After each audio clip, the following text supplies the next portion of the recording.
Stampede-like situation was reported in Gujarat's Bharuch, where a turnout of young job seekers led to an unexpected incident at a hotel. A hotel in Bharuch hosted a job fair for 10 posts, attracting a massive crowd of young individuals eager to secure employment opportunities. However, the high turnout resulted in an unforeseen consequence. As the crowd surged, the hotel's railing gave way under the pressure.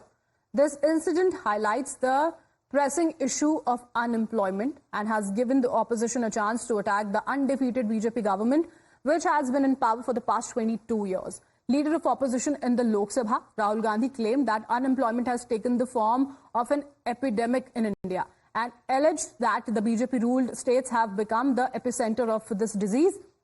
Meanwhile, Congress chief Mallikarjun Kharge took to social media stating that this video is solid proof of how the Modi government has snatched jobs from youth and destroyed their future in the last 10 years. This was the situation in Bharuch when so many people reached for a job vacancy there. Now the opposition is raising questions about the unemployment state in Gujarat.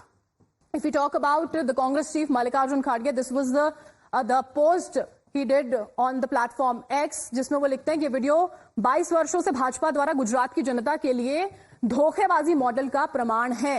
ये video 10 वर्षों से मोदी सरकार ने जिस तरह युवाओं की नौकरियां छीनी हैं, उनके भविष्य को तबाह किया है, उसका एक ठोस सबूत है।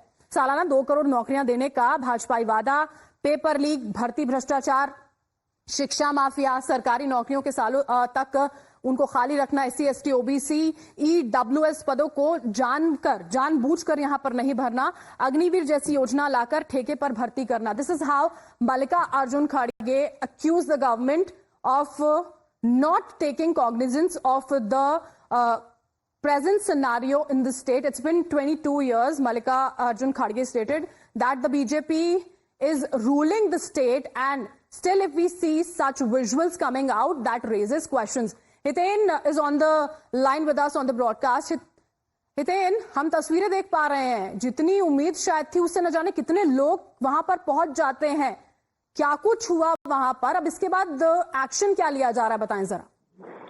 बिल्कुल, देखिए कल देर रात तक भरूच पुलिस थाने में हालांकि सबके स्टेटमेंट लिए गए थे. बताया जा रहा है कि कंपनी की तरफ से जो भी हायर अथॉरिटी थे उन सबके स्टेटमेंट लिए गए कि आखिरकार किस तरीके से ये घटना जो है वो घटी है.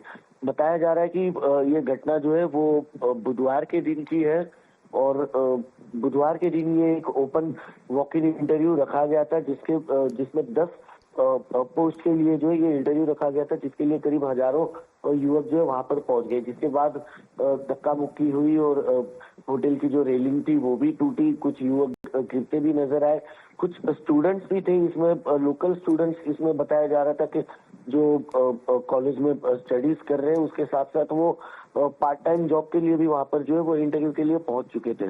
तो अब पुलिस इस पूरे मामले में ये पता लगाने में जुटी हुई है कि आखिरकार लोकल स्टूडेंट्स के साथ साथ क्या कोई आउटसाइडर भी था कि नहीं था. हालांकि सीसीटीवी वगैरह पुलिस ने कलेक्ट कर लिए होटल से, लेकिन जिस तरीके से अब राजनीति गर्मा गई है, निश्चित तौर पर जिस कंपनी की तरफ से ये इंटरव्यू रखा गया था वो कंपनी इस वक्त काफी प्रेशर में है. वो किसी भी प्रकार से कोई स्टेटमेंट देने को तैयार नहीं है. लेकिन पुलिस अब इस पूरे मामले की जांच में जो वो अपनी तरफ से जुट चुकी है कि आखिरकार तथ्य क्या था. Is investigating the matter right now, as our colleague points out, and you see these visuals and there are questions in your head that what if this is the situation happening in more of the states. But the Congress is alleging that this seems like an epidemic in most of the BJP ruled states, but that is not the case. Even if it's a state ruled by the Congress, we have seen pictures where people are raising questions about the unemployment situations there.